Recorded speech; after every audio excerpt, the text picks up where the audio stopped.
jokes and fictitious tales of several kinds of scored booty. His friend Hap walked further ahead, trying to ingratiate himself with the older men.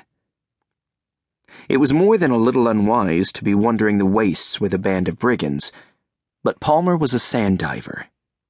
He lived for that razor-thin line between insanity and good sense.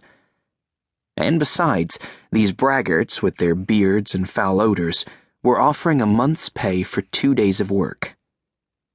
A hike into the wastes and a quick dive were nothing before a pile of coin. The noisy column of men snaked around a steep dune, out of the lee and into the wind. Palmer adjusted his flapping cur. He tucked the edge of the cloth underneath his goggles to keep it in place. Sand peppered the right side of his face, telling him they were heading north. He could know without glancing up at the stars, know without seeing the high peaks to the west. The winds might abate or swell in fury, but their direction was as steady as the course of the sun. East to west, with the sand that rode along lodging in Palmer's hair, filling his ears, stacking up in curving patterns of creeping dunes, and burying the world in 1,000 meters of hellish grit. As the piratical laughter from the column died down, Palmer could hear the other voices of the desert chorus. There was the moaning of the winds, and a shushing sound as waves of airborne sand crashed into dunes and raked across the men like grit paper.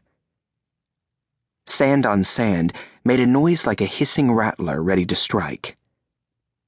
Even as he thought this, a wrinkle in the dune beside him turned out to be more than a wrinkle. The serpent slithered and disappeared into its hole, as afraid of Palmer as he was of it. There were more sounds. There was the clinking of the heavy gear on his back, the dive bottles and dive suit, the visor and fins, his regulator and beacons, all the tools of his trade. There was the call of coyotes singing to the west, their piercing wails uniquely able to travel into the wind to warn neighboring packs to stay away. They were calling out that men were coming. And beyond these myriad voices was the heartbeat of the desert sands, the thrumming that never ceased and could be felt day and night in a man's bones, day and night from womb to grave. It was the deep rumble that emanated from no man's land far to the east, that rolling thunder, or those rebel bombs, or the farting gods, whichever of the many flavors of bullshit one believed. Palmer homed in on those distant grumbling sounds and thought of his father. His opinion of his dad shifted like the dunes. He sometimes counted him a coward for leaving in the night. He sometimes reckoned him a bold son of a bitch for setting off into no man's land.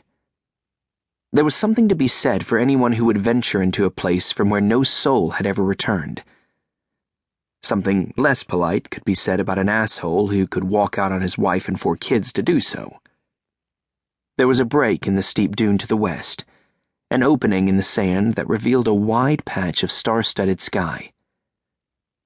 Palmer scanned the heavens, eager to dwell on something besides his father.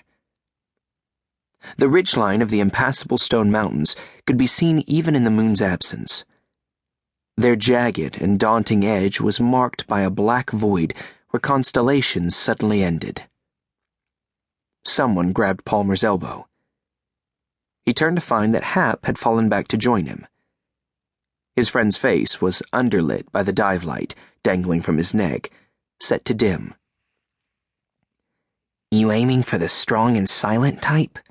Hap hissed, his voice muffled by cur and wind. Palmer hitched his heavy dive pack up his shoulders, could feel the sweat trapped between his shirt and the canvas sack.